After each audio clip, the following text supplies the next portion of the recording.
Olá, bem-vindas e bem-vindos ao estudo da Bíblia através da lição da Escola Sabatina. É a classe de professores, mas você já sabe, não é só dos professores. E você já sabe faz tempo que a gente tem tido gente de tudo quanto é lugar estudando a lição com a gente, acompanhando. Você sabe que ela fica disponível desde o sábado, você pode estudar por dia ou ela toda também, tá bom? Obrigado aí pela sua audiência. A gente volta com essa dupla de sucesso aqui, a Darleide e o Marcelo Rezende. Darleide, você fala direto da onde aí com a gente hoje? Eu estou falando da minha casa em Guararema, pertinho Que aqui legal. de Jacareí, no Vale do Paraíba. Em Guararema, uma linda cidade, fica o convite para quem quiser vir conhecer. É muito gostoso aí. E o Marcelo, tá falando de onde, Marcelo? Eu estou falando de Santo Amaro. Eu Meu estou. vizinho aqui, olha. É A, vizinho, a- a gente é a vizinho, é tudo Associação pertinho Paulistana aí. aqui está em Santa Amara, né? Então, eu estou no território. Eu sou da Paulista Sul, pastor do distrito do Campo de Fora da Paulista Sul, mas eu estou morando na Paulistana, né? No território da Paulistana, É. né? Estou aqui em Ô, Santo Amaro. você é um espião aqui entre Eu nós. sou um espião. Eu estou aqui só olhando. Aliás, eu ia te perguntar um negócio na lição 8 e eu esqueci, era uma coisa importante. E você que entende hebraico, se Ketura tem a ver alguma coisa com ela não falar muito, mas eu acho que passou, não precisa nem Era, responder. Vamos era continuar quietinha, né? Quietura era quietinha. na lição 12. Ai, ai. José, príncipe do Egito, a gente abre a lição 12, mas vamos fazer uma oração para começar.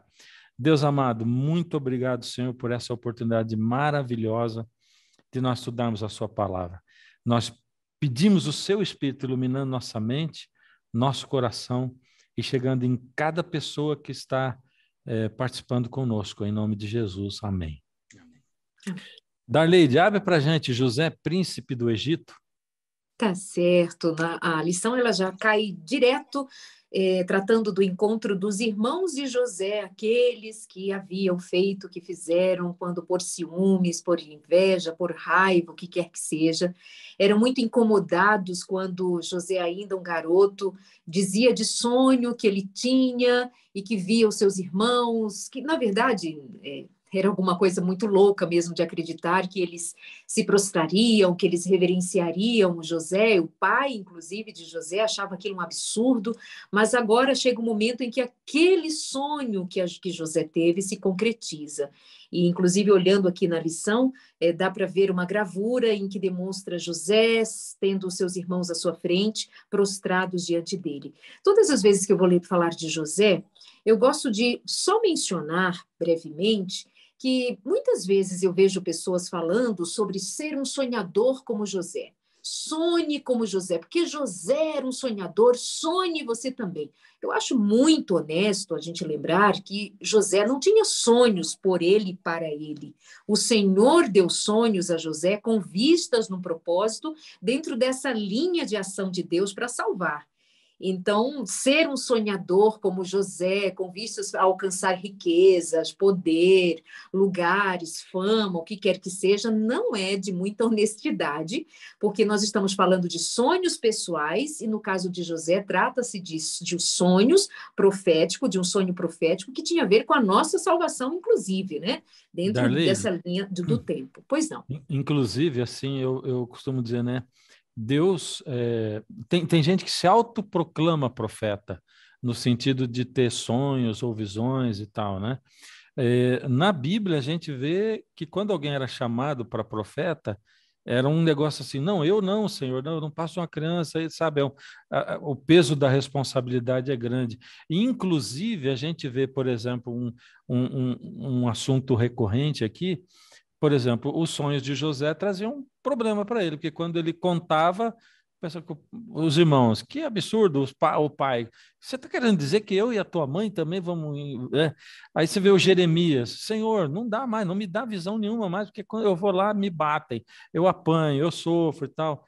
Então, assim, é, a gente tem que ter noção, né, daquilo que Deus nos pede para fazer ou não nos pede, quem somos nós, né? O Senhor Deus, quando ele dá alguma coisa, quando ele dá alguma missão, ele empodera a pessoa, né? Ele dá a capacidade, que nenhum de nós tem isso. A gente não pode ficar caçando chamados, não, mas missões que Deus não nos deu, né? Ou dons que Deus não nos deu, né? Por isso que Paulo coloca bem em ordem ali, né? O Espírito dá o dom a cada um segundo lhe apraz. É o Espírito quem escolhe, não somos nós, né? Só um adendo. E isso é uma coisa assim interessante, porque hoje, em muitos grupos religiosos, onde muitos se apresentam como profetas, né? Qual que é o conceito que eles têm da tarefa de um profeta, né? O profeta é aquele que vai ter o controle sobre as pessoas daquela comunidade. Ela vai dizer o que o fulano faz, o que deixa de fazer, com quem casa, com quem não casa, com quem faz negócio, com quem não faz. Então, o profeta, ele se vê numa posição de poder, de controle, de prestígio. A missão do profeta da Bíblia é exatamente o contrário. O profeta, ele é simplesmente um mensageiro, sabe? Um mensageiro. E no Antigo Testamento, a gente vê muito profeta trazendo a mensagem, não apenas por palavras, mas com a sua própria vida. Então, várias vezes você vê profetas tendo que, às vezes, encenar uma determinada situação, vivendo aquilo, né? Isaías anda ali um período, diz a Bíblia que ele andou nu por 3 anos na vida dele, sabe? Você vê Jeremias sofrendo, você vê Ezequiel sofrendo, carregando, somatizando na experiência dele o sofrimento do povo. Então, ser profeta não é fácil, não. É muito complicado. Então, José, ele tinha uma mensagem, o sonho, como a Darlete falou, não é um sonho particular dele, não é aquela coisa de projeção da minha vaidade ou do meu desejo de ser uma pessoa que fique em evidência. Não, ele dizia, olha, foi o que Deus me mostrou, foi o que eu sonhei.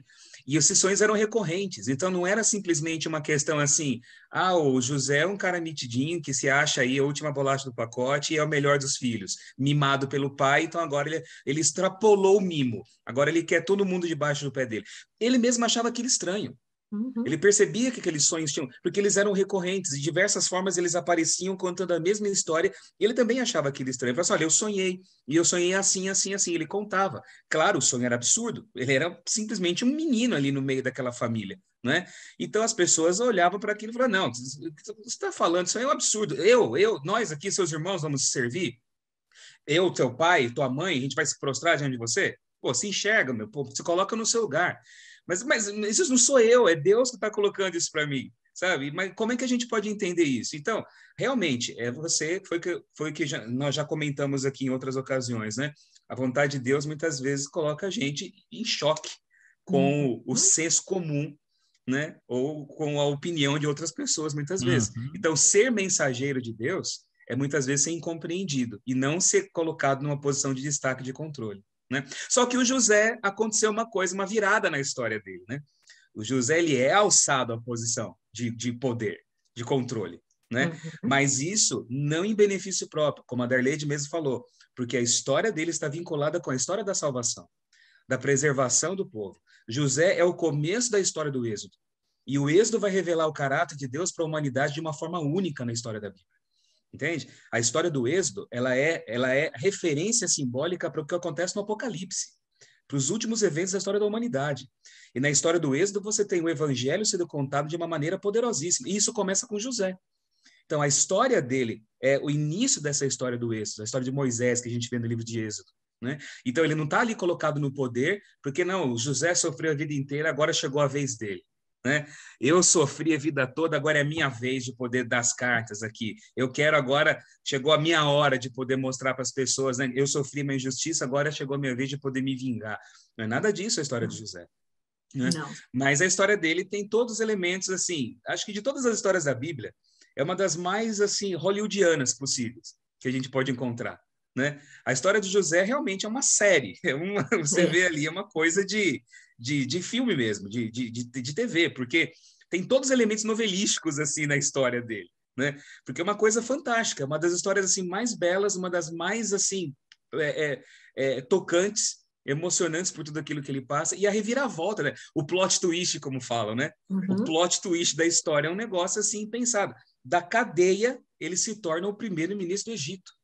Ele se torna o homem mais poderoso abaixo do faraó, porque o faraó era considerado divino.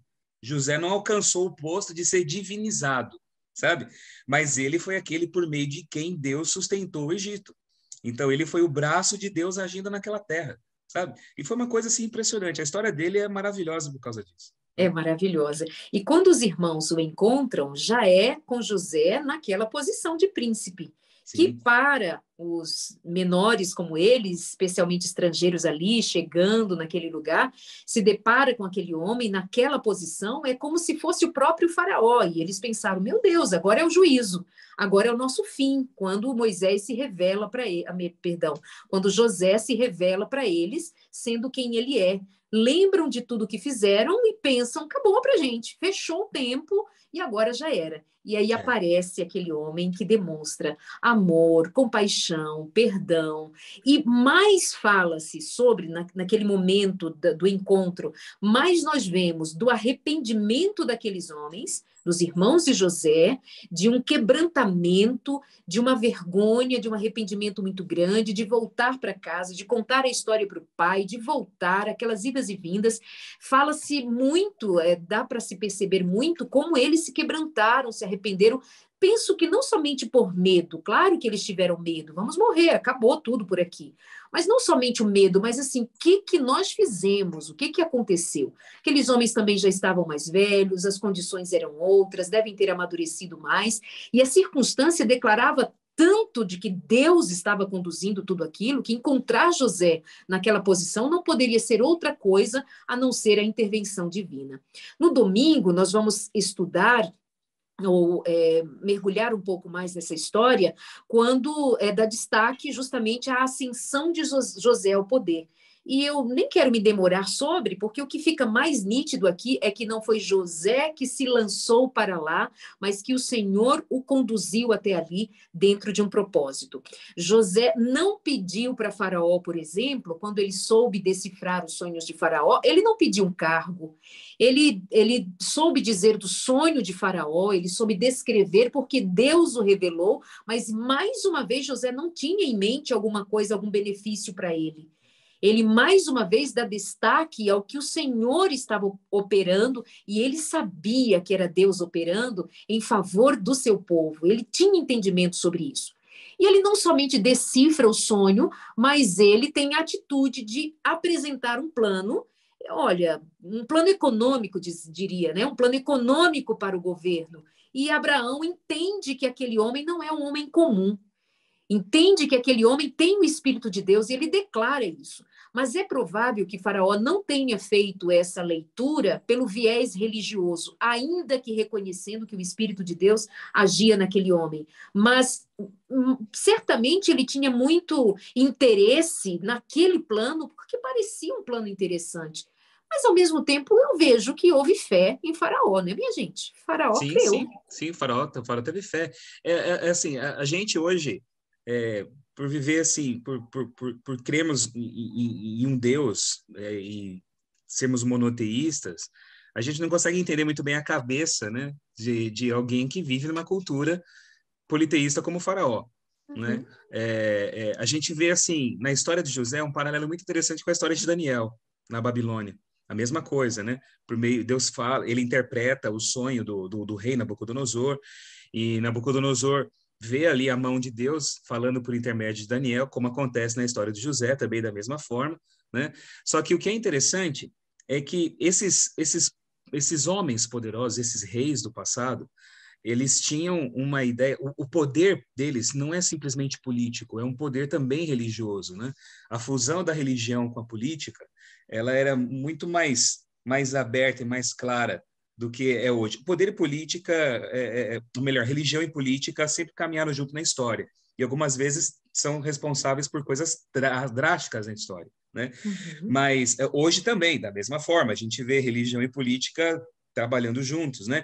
Mas assim, aquela coisa, assim, não tão aberta e tão forte como era no passado. Você vê, por exemplo, Faraó. Faraó, ele era uma divindade. Ele era considerado o filho de um deus. Ele era a encarnação de uma divindade aqui. Então, ele não questiona a religião dele, ele não questiona porque a religião dele está na base do próprio poder temporal que ele possui, né? Só que ele também considera e entende que há algo de sobrenatural naquele homem, em José. Então, assim, o Deus de José pode existir, o Deus de José se revelou, o Deus de José se mostrou, o Deus dele tem um poder, o Deus dele tem a solução. Só que isso não faz com que ele desconsidere os deuses do Egito, mas ele abre a possibilidade de ver a ação da divindade de José ali, naquela experiência que ele tem. Né? Porque foi o que você disse, Darleide, José, ele não só interpreta o sonho do faraó, mas ele também não quer chegar e evangelizar o faraó, né? Que meu Deus revelou e tal. Não, ele não vai fazer isso. Ele quer, de uma maneira simples, colocar um plano. Ele fala assim, olha, o que eu vi é isso, e a melhor forma de você agir de acordo com o sonho que você teve, porque a solução está no seu sonho.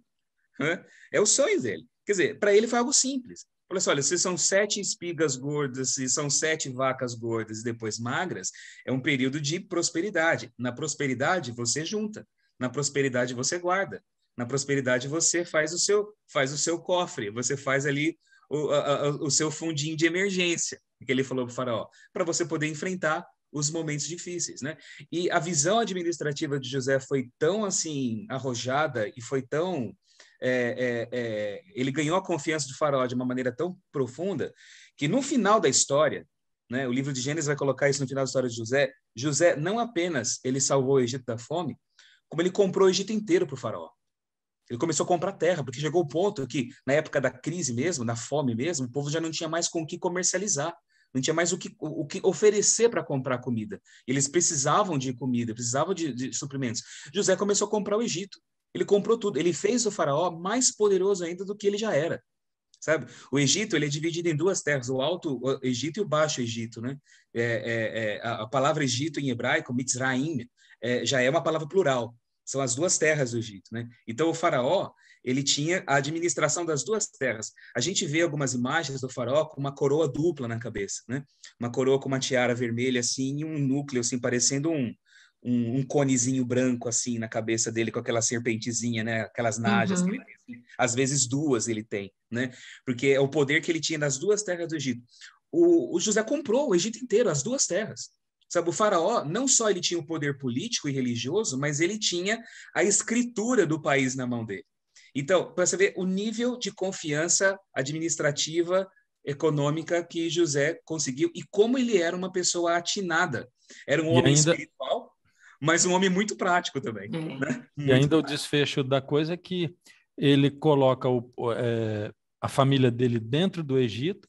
Sim. Todos pagavam imposto para Faraó, mas a família dele não pagava. Não pagava imposto. E foi aí que a família dele cresceu. Né? Ali que prosperou a família dele. Ali que prosperou. Foi ali que Israel, de uma família, se torna um povo. Né? Se torna uma nação. Né? Foi por causa disso, por causa de José. E por causa dele ter levado a família dele para o Egito, onde as condições de vida lá seriam totalmente diferentes do que eles tinham lá em Canaã. Né? Mas, assim, o chocante é o encontro que ele tem com os irmãos nessa situação de poder agora. Né? Porque, por causa da fome, eles vão comprar o trigo, os alimentos que eles necessitam no Egito, e eles não reconhecem José, obviamente, eles eram semitas, se bem que o Egito era governado nessa época pelos Ixos, que é um povo também de origem semita, né? Mas eles tinham costumes totalmente diferentes. Os egípcios barbeados, os egípcios usavam roupas claras. A gente vê pelas imagens, né? Pelas pinturas egípcias, né? Você não vê o faraó barbudão, você não vê esses caras usando túnicas assim, né? Eles usavam roupas mais curtas, roupas de algodão. E você vê agora esse pessoal que chega de Canaã, os homens com roupas coloridas, barbas compridas, eles têm outros costumes.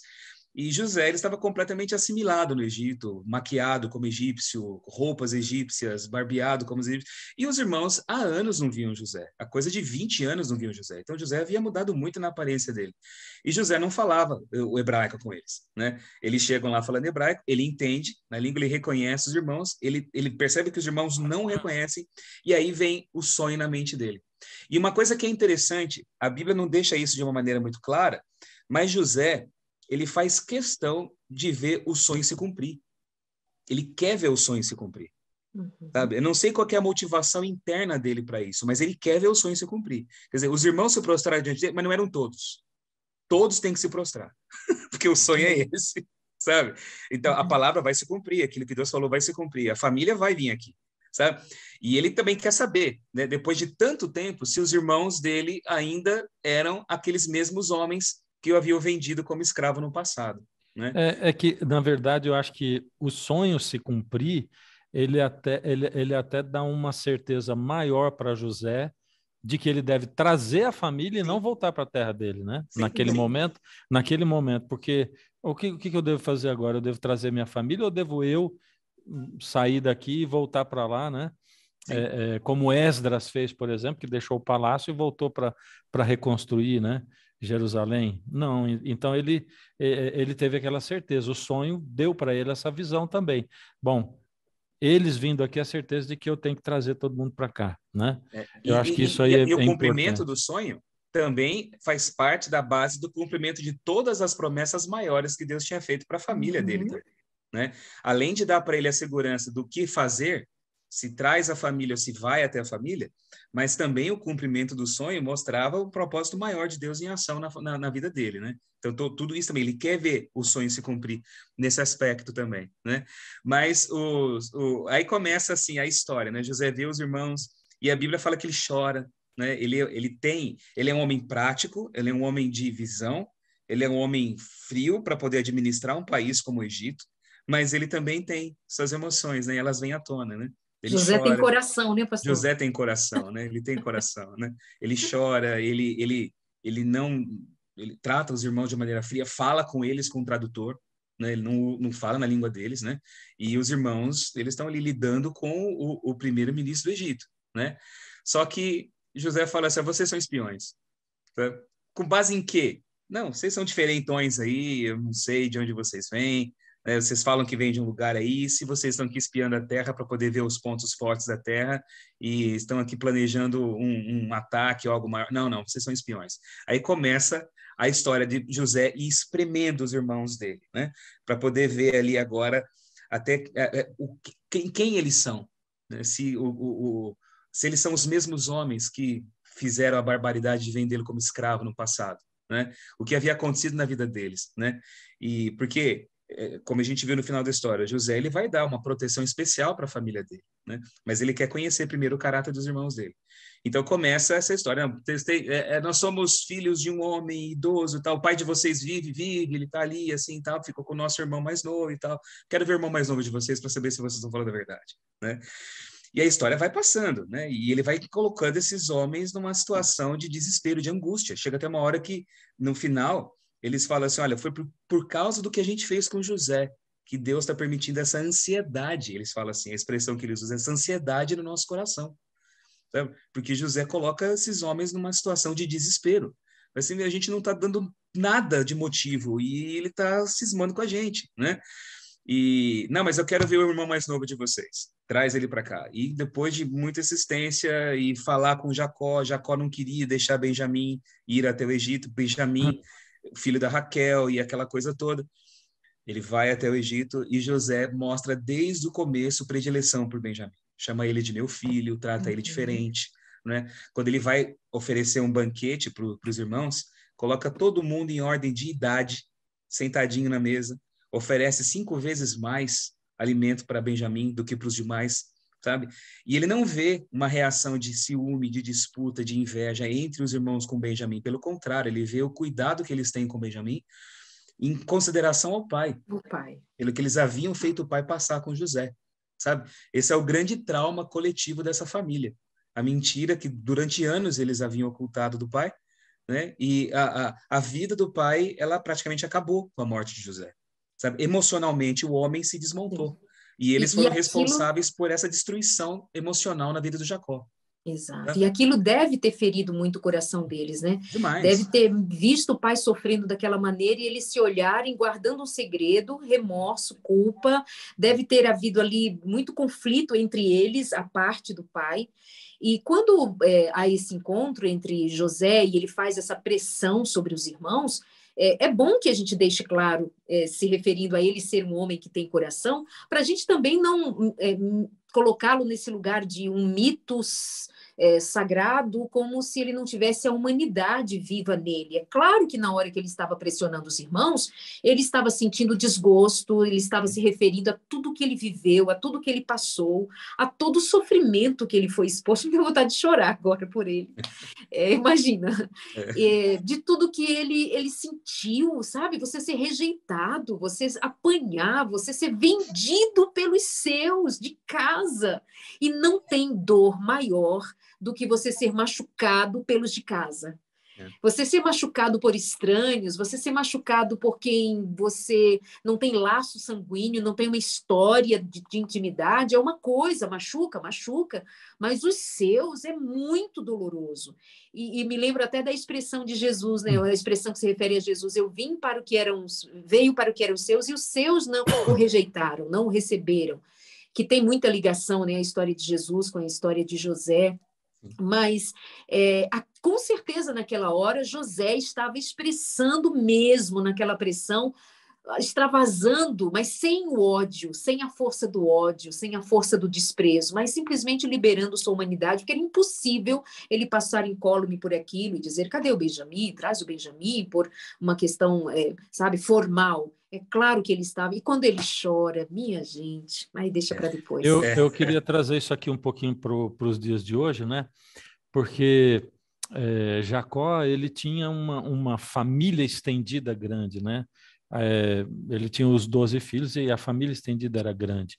Ou seja, já era uma comunidade grande.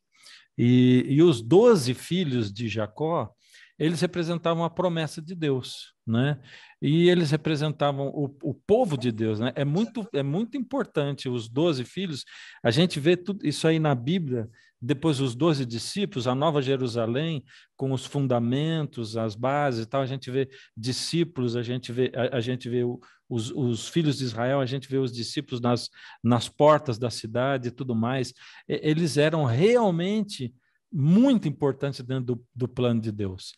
E quando eu vejo esses irmãos reunidos, eles combinando a desgraça de José, jogar o José no poço, eu enxergo ali a comissão da igreja, entende?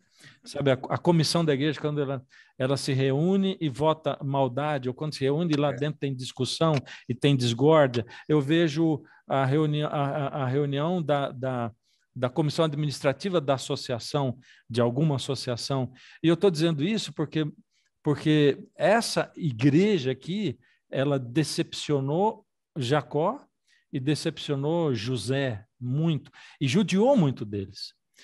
Porém, o tempo mostrou que o amor que Deus colocou dentro do coração de José e que ele permitiu Deus colocar lá, permitiu com que ele visse um crescimento espiritual, né?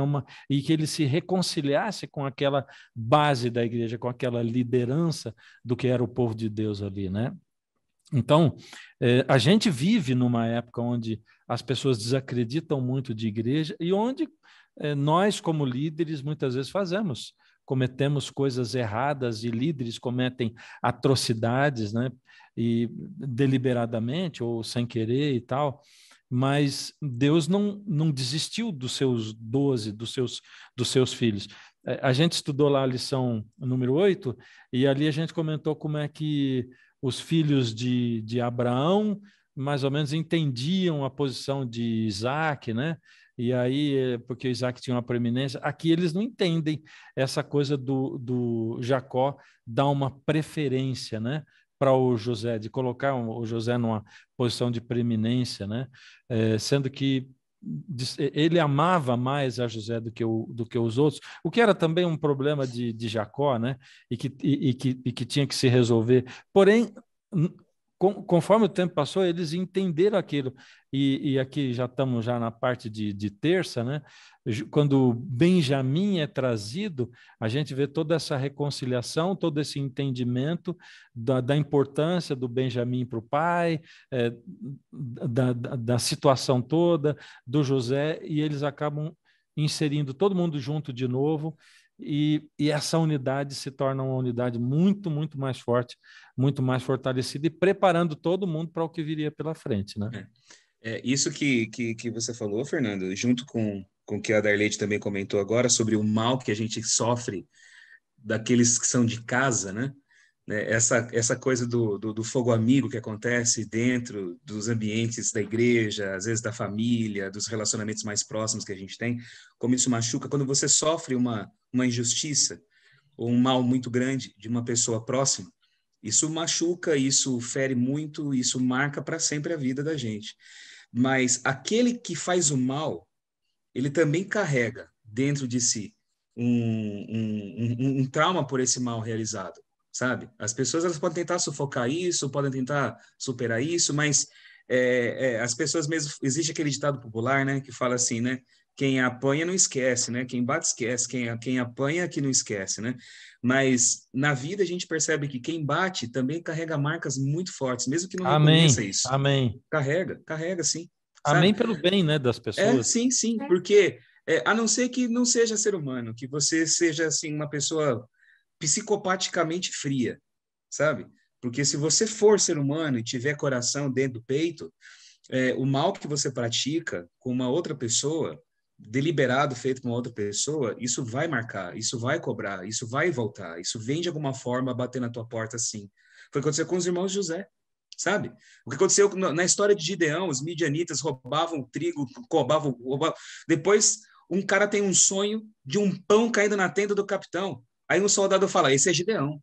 Quer dizer, você percebe que tem uma coletividade inteira doente emocionalmente pelo mal que está fazendo para o outro. Entende? E a gente vê isso na história dos irmãos de José também, sabe? Eles fizeram o mal para o pai, fizeram o mal para o irmão. Na cabeça deles, o irmão tinha morrido, nem existia mais, sabe?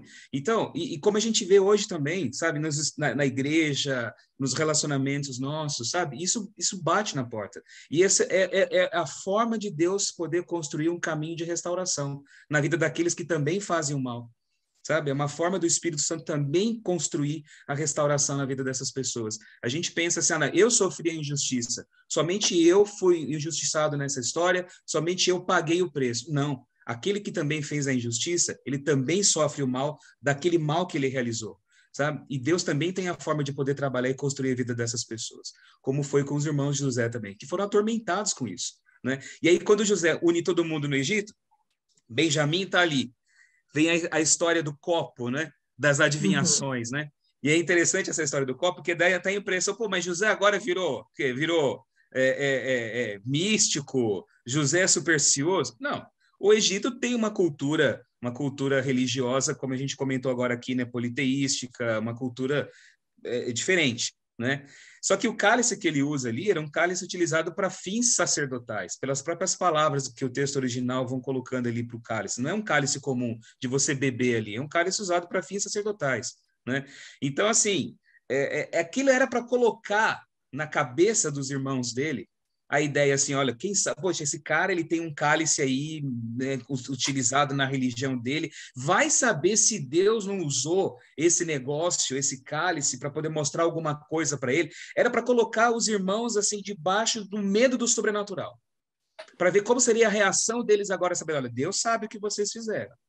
Deus sabe o que vocês fizeram. O cálice do homem está no saco de trigo do Benjamim, sabe? Não, Deus tá buscando vocês. E qual vai ser a resposta de vocês agora diante da justiça divina? Sabe? É isso que José queria ver. Como que os irmãos reagiriam com o julgamento de Deus, então? Como seria a postura deles agora? Deus está vendo. Deus está vendo. É aquele negócio, Deus está vendo, sabe? E ele queria saber agora como eles iam agir, né? E aí é a reação, quando ele fala assim, não, vocês podem voltar, mas o Benjamim vai ficar preso aqui porque ele pegou o cálice das adivinhações e eu fiquei sabendo disso porque as adivinhações, eu fui informado por isso e tal. Judá fala, não, ele se ofereceu. Fala, não, de jeito nenhum, ele não, eu me ofereço no lugar dele. Então, ele viu que a postura dos irmãos agora era radicalmente diferente. Sabe? Não apenas eles estavam querendo proteger Benjamim, mas eles estavam dispostos a se sacrificar em prol da vida do irmão mais novo, daquele que era o objeto do amor do pai, como José havia sido também, né? E aí, nesse momento, ele percebe que realmente eles fecharam um arco de maturidade, né? Eles completaram uma jornada de maturidade, de arrependimento verdadeiro, de consciência do erro deles, sabe? Mas eles fecharam o arco. Eles não tinham como chegar para o pai agora, depois de tanto tempo, e revelar toda aquela história e deixar o pai mais doente, adoecido do que ele já estava, provavelmente, com a perda de José. Né? Então, eles guardaram isso para a vida toda, e isso fez Eles com falam que ele teria perdido todos, né? Porque perdido no todos, coração teria dele... perdido todos, né? E isso também é uma coisa, assim, interessante, porque há formas de você poder contar certas coisas e há formas de você lidar com certas realidades, sabe? Quando você lida com a vida, com os sentimentos de outras pessoas, né? A gente pensa que tudo tem que ser descarregado, tudo tem que ser colocado, tudo tem que ser jogado para cima do outro, mas a gente percebe que às vezes é difícil você lidar com isso, né? Então chegou num ponto dessa história que esses irmãos não tinham mais o que falar para o pai deles. Então eles guardaram isso para eles, mas sofreram a vida inteira esse peso.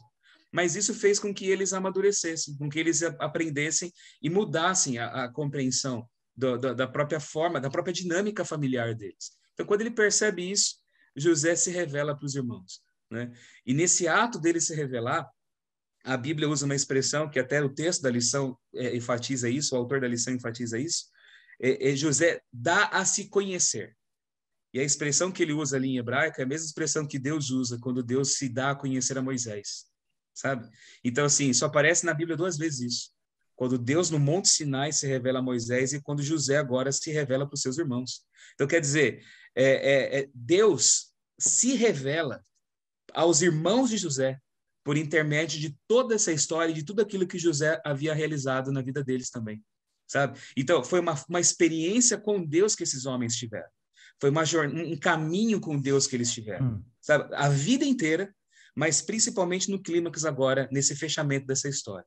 Então, Deus também se revelou à vida desses homens, mesmo no erro que eles fizeram. Deus consertou o erro. E José é bem claro quando ele diz assim, vocês fizeram o mal, não justifica o que vocês fizeram, mas Deus transformou o mal que vocês fizeram em bem, para que não apenas a minha vida, mas a vida de muitos fosse salva.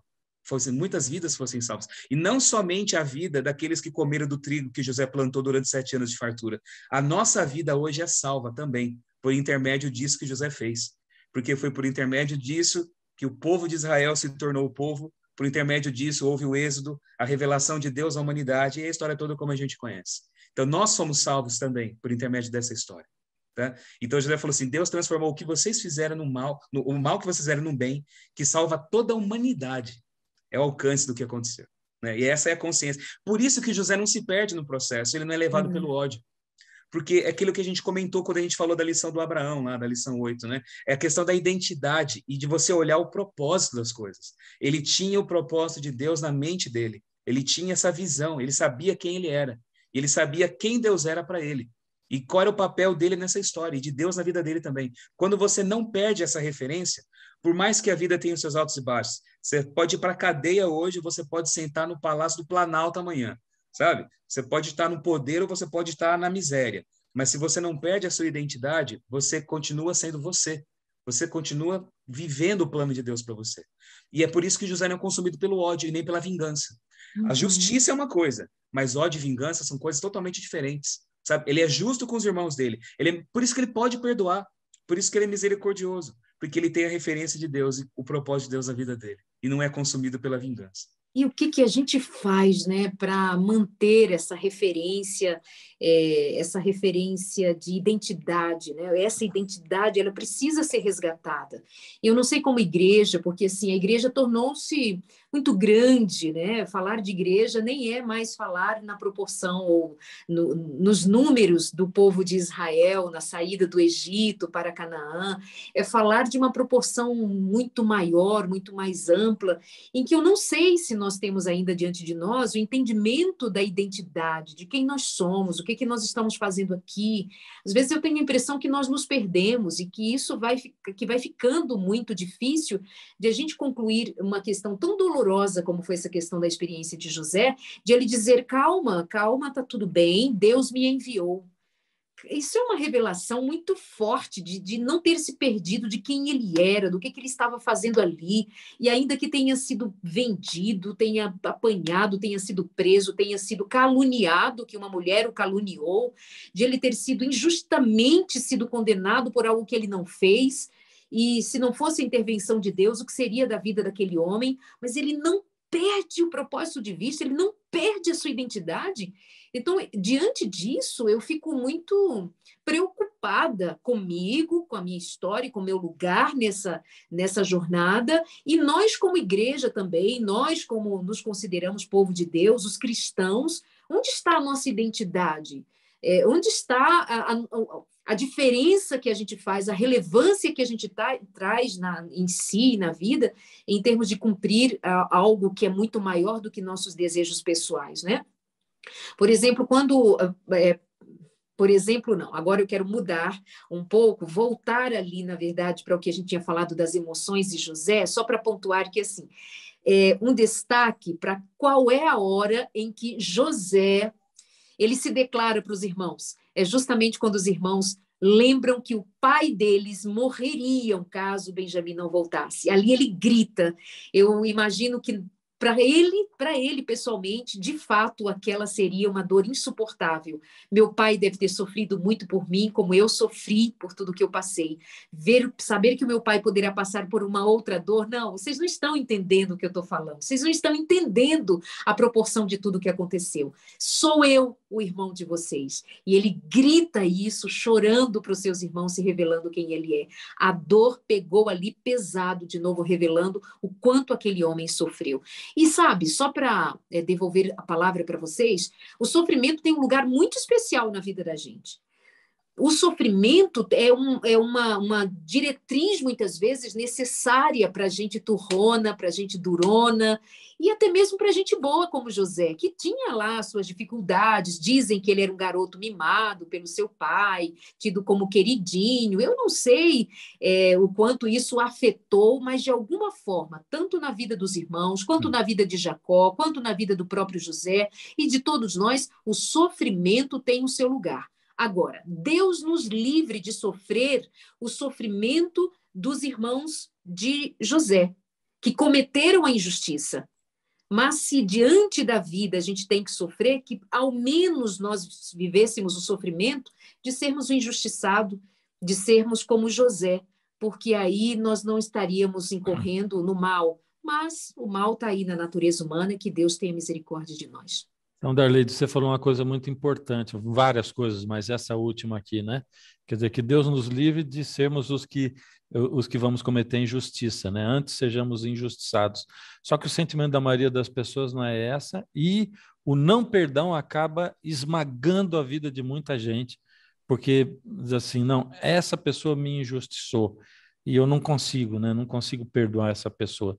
E aí você mesmo é massacrado por isso, né? A gente vê que o crescimento de todas as pessoas, inclusive de José e dos irmãos, é ao longo da vida, né? Quando você diz assim, quando eu vejo o José, aí eu me sinto assim, poxa, eu me sinto pequena, quem eu sou e tal. Mas em muitos momentos, sem dúvida, José, que era um ser humano como nós, se sentiu assim também, né? Perdido aqui e ali, mas sempre em algum momento, no meio das crises dele, voltando, não, eu tenho isso aqui, eu tenho um chamado, eu tenho um rumo para ir, não interessa nada, eu vou seguir esse rumo aqui, né? E como o Marcelo falou, Deus salvou a todos nós. Nessa lição, nesse trimestre que a gente estudou sobre o dilúvio, né? Que é quando Deus age na história da humanidade para preservar o evangelho, a essência do que é a salvação. Aqui, mais uma vez, Deus age para preservar a essência do evangelho. Porque se a gente pensar assim, mas por que José foi enviado para o Egito? E alguém diz assim, porque vinha uma grande fome, Deus estava preparando essa salvação e tal. Essa salvação não era só disso, porque Deus poderia também ter mandado a fartura, deixa o José lá, né, vamos impedir, vamos fazer com que o Jacó ache ali o José e José vive lá, e vamos dar fartura lá onde ele estava, né? Na terra de Canaã. Mas o fato do povo ter ido lá, aquele povo que estava ali em Canaã, ele agora foi tirado de Canaã, porque iria se misturar lá. E agora eles estão no Egito guardados, porque os egípcios não se misturaram com eles, e a essência do evangelho fica ali guardada, eles como povo. Aquilo que Deus tinha passado, aquilo que se firmou na família desde o chamado de Abraão, ficou com eles, né? E quando eles saem, a Bíblia diz, é um populacho, é um tanto de gente lá, um pingo de gente que saiu com eles e que foi com eles para o meio do deserto. Então, Deus preservou também o evangelho através de tudo isso que aconteceu. E Deus faz tudo isso hoje na vida da gente, né? No dia a dia, nas coisas que a gente passa, na perda do emprego, quando você não sabe como vai pagar a conta, quando um relacionamento importante se rompe, quando um filho vai embora de casa, quando um abandona Deus, Então, tudo isso faz parte da nossa experiência, né? E a gente só não pode perder essa linha aqui, o rumo, né? Pode ser que, às vezes, eu recebo uma trombada daqui, de lá, vou saindo para lá, mas peraí, eu tenho que voltar para qual é o rumo? E aí o rumo é esse aqui, é o evangelho, né? É a palavra de Deus para colocar a gente no rumo sempre. E Deus vai dirigindo a gente como servo dele, né? José não estava assumindo o poder, como disse o Marcelo, assim, para dizer, agora finalmente Deus me deu o poder. Não, né? Ele não deixou de ser ele. Eu queria chamar a atenção também de uma coisinha que eu estou pensando aqui, falo ou não falo, porque hoje as pessoas interpretam tudo da maneira como elas querem, né? Mas é interessante a gente ver que José, ele se parecia com um egípcio, né? Ele estava num país politeísta, ele se parecia, ele se vestia, ele se maquiava, ele se vestia como um egípcio. Apesar disso, ele não deixou de ser o Josué. Isso não é uma indulgência para dizer, opa, agora sim, né? Não. Mas também é para a gente não calcar muito o nosso conceito de transformação em coisas que não são exatamente aquilo, né? O coração quebrantado, o coração quebrantado, o espírito voltado para Deus, né? É isso que é o sacrifício, ou isso que é o louvor para Deus, né? Nós vamos colocar as coisas no lugar certo, né? Saber que nós precisamos nos manter aqui por dentro fiéis a Deus, mesmo que às vezes as pessoas não vão notar pela tua roupa e pela tua aparência que você é, mas elas vão notar pelo aquilo que vai dentro de você, né? Como eu disse, não é um salvo-conduto para você dizer, agora eu vou me vestir como eu quero, tá legal, eu posso, mas é para colocar as coisas no lugar certo. Gente, vamos... Assim, pode... perdão. Assim, do que você falou, eu ia falar exatamente isso também. Estava pensando, indo nessa direção, quando você falou agora isso daí, porque eu estava pensando no que a Darley tinha falado. Ela falou como que a gente não perde a nossa identidade, né? Ela falou assim, como que a gente preserva a nossa identidade? Às vezes a gente fica pensando muito que a identidade de um povo, a identidade de uma igreja, a identidade de um grupo religioso, ela deve ser calcada apenas naquilo que diz respeito a trejeitos, a modos de falar, às vezes a coisas, a aparência. Claro, tudo isso é importante, isso é uma identidade cultural que a gente tem, sabe? E isso é uma coisa que deve ser tratada com muito respeito, com muito carinho. Mas a identidade que determina realmente o rumo da nossa vida não é só uma questão de aparência, uma questão de cultura, sabe? De grupo, entendeu? Porque a gente pode manter uma cultura denominacional e perder o rumo. A gente pode manter uma identidade denominacional e esquecer por que a gente está aqui, sabe? A gente tem que entender o nosso papel dentro da história, dentro da história. E isso tem que ser o que motiva o nosso comportamento, o que motiva a nossa forma de viver no dia a dia da vida, sabe? A gente olha a história toda, a gente está na mesma sequência histórica desses homens que a gente está aqui lembrando da história bíblica, sabe? O que José fez, Abraão, os patriarcas, os profetas, os apóstolos, a gente está na mesma sequência histórica deles. Vivendo agora a nossa época, vivendo aqui no século XXI, vivendo em 2022, num mundo aí saindo de uma pandemia, quer que estejamos saindo realmente, né? Vivendo uma situação global única na história. Qual é o nosso papel nisso? Como que a gente representa essa visão do evangelho da Bíblia? Esse mesmo evangelho que foi vivido por eles de outras formas. Quer dizer, essa é a identidade maior que deve estar dentro da minha mente, do meu coração, sabe? Como você mesmo falou, José, ele se vestia como egípcio, ele estava dentro da cultura egípcia, mas a mente e o coração dele permaneceram fiéis a Deus sempre. Ele não se egiptificou, por assim dizer, sabe? Ele vivia naquela sociedade. Não Então, mudou assim, quem ele ele era. negociou até o limite do que ele podia ser como um egípcio, sabe? Ele falava a língua deles, se vestia como eles, ele tinha um comportamento ali, a grosso modo, olhando para ele, era um egípcio. Mas ele não era um egípcio, ele sabia muito bem quem ele era. Entende? Então, às vezes, a gente fica preocupado em manter assim, uma ruptura de cultura, uma ruptura de aparência muito forte, mas a gente se esquece do que realmente é a nossa identidade. Porque você vê os irmãos José, a cultura a visual deles, a aparência deles era radicalmente diferente dos egípcios.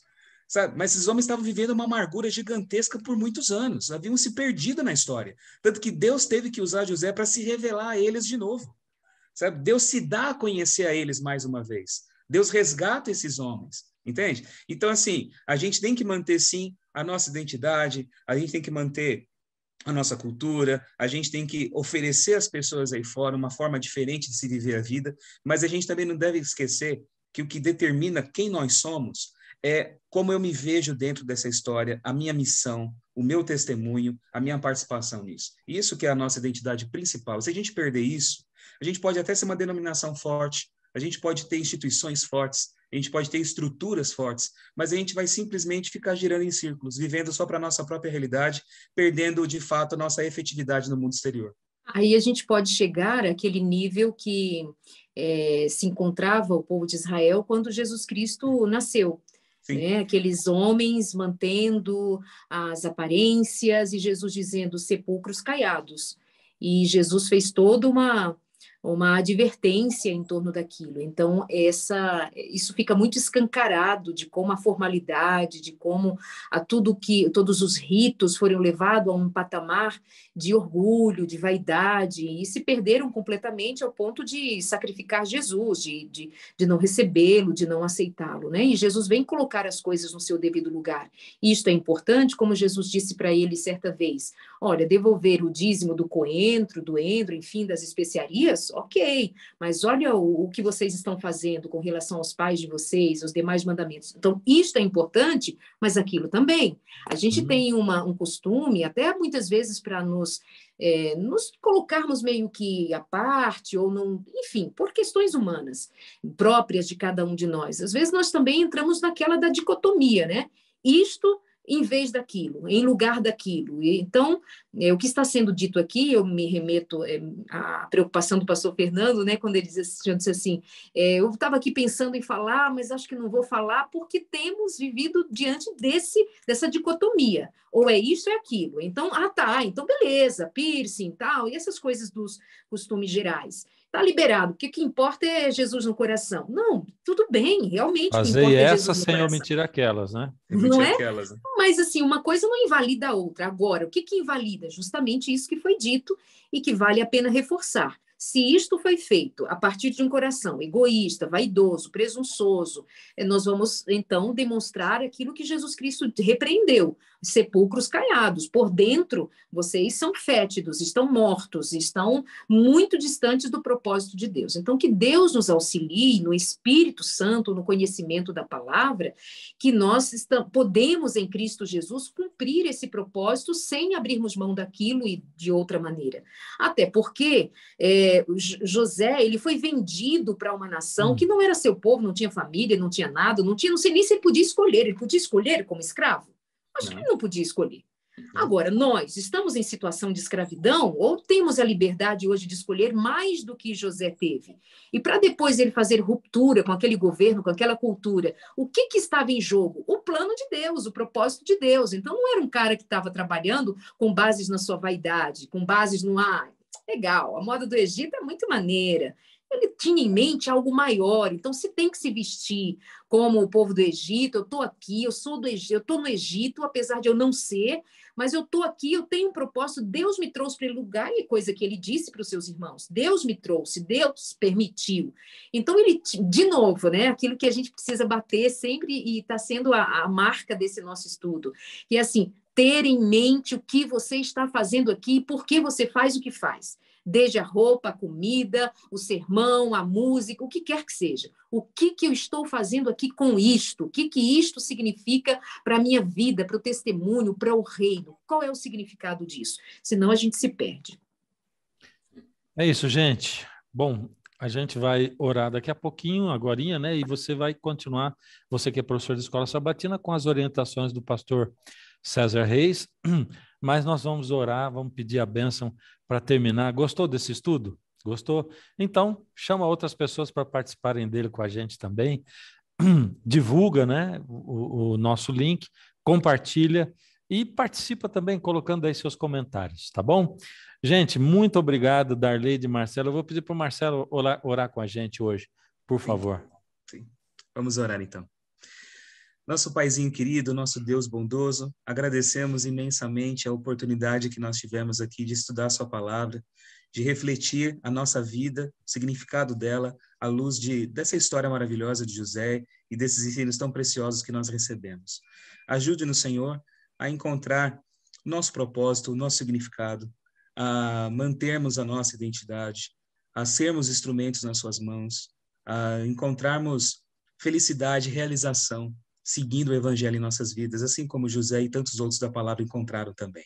Cada um de nós com a sua luta, cada um de nós com as suas provas, com as suas dificuldades, mas pedimos que o Senhor, na sua infinita misericórdia, como amparou José e amparou o seu povo no passado, ampare também a cada um de nós. Nos abençoe, guarde os nossos passos, os nossos caminhos, é o que te pedimos em nome de Jesus. Amém.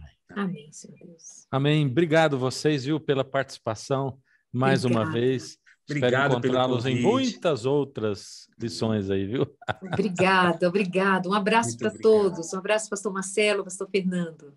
Obrigado vocês também, viu? Obrigado, Fernando, pela oportunidade de rever a Darleide, participar junto com a Darleide aqui depois de tanto tempo, né, Darleide? Obrigado pelo convite também, é muito bom. E eu espero também outras vezes participar com vocês também. Valeu, amigo. Deus abençoe. Fica aí com as instruções do pastor César Reis e a gente se vê na próxima lição. Um grande abraço. Olá, tudo bem com você? Muito bem-vindo, muito bem-vinda aqui no nosso encontro semanal. Nós nos alegramos em receber você aqui. E você é muito bem-vindo, muito bem-vinda, tá bem? Deus te abençoe ricamente porque você continua comigo aqui.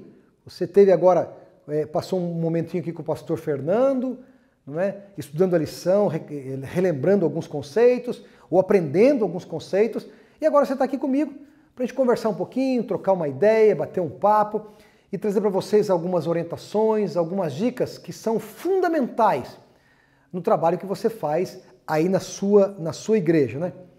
Eu quero me dirigir agora ao diretor da Escola Sabatina.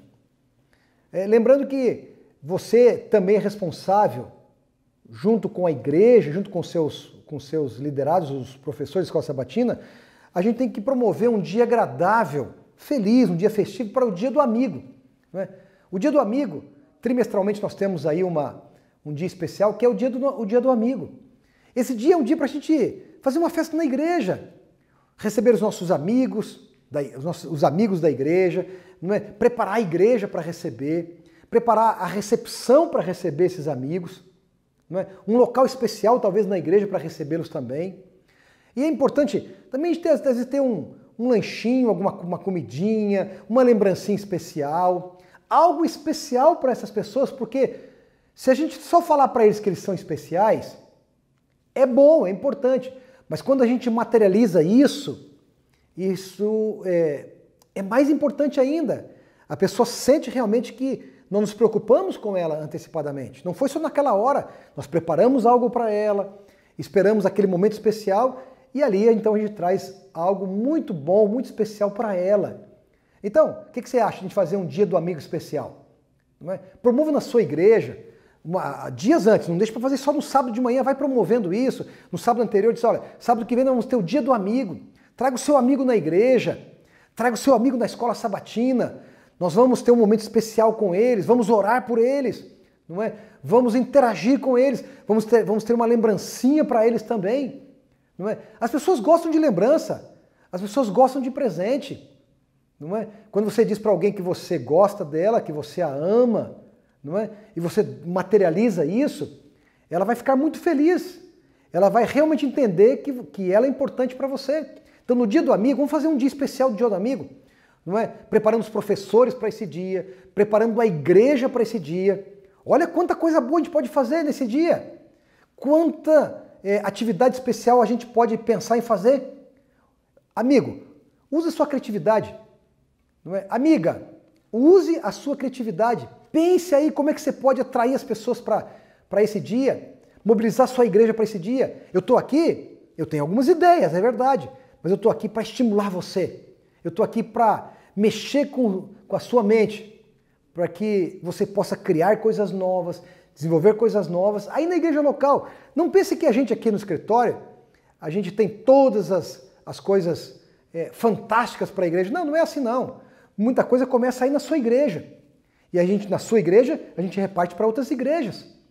Mas tudo acontece aí na sua igreja. Então, Dia do Amigo é um dia especial, é um dia importante, e eu quero estimular você a pensar, reunir aí os seus professores, reunir aí o seu grupo, para que nós nos organizemos para fazer um trabalho bonito, para que no Dia do Amigo as coisas possam acontecer de maneira bonita, de maneira criativa, tá bom? Deus te abençoe, Deus te anime, Deus te fortaleça, e parabéns a você que faz parte da diretoria da Escola Sabatina, a você que é professora, nós reconhecemos o seu trabalho, valorizamos o seu trabalho e oramos para que Deus o abençoe ricamente na tarefa de ensinar a nossa igreja através das lições da Escola Sabatina. Deus te abençoe e Deus te guarde e um dia feliz para você.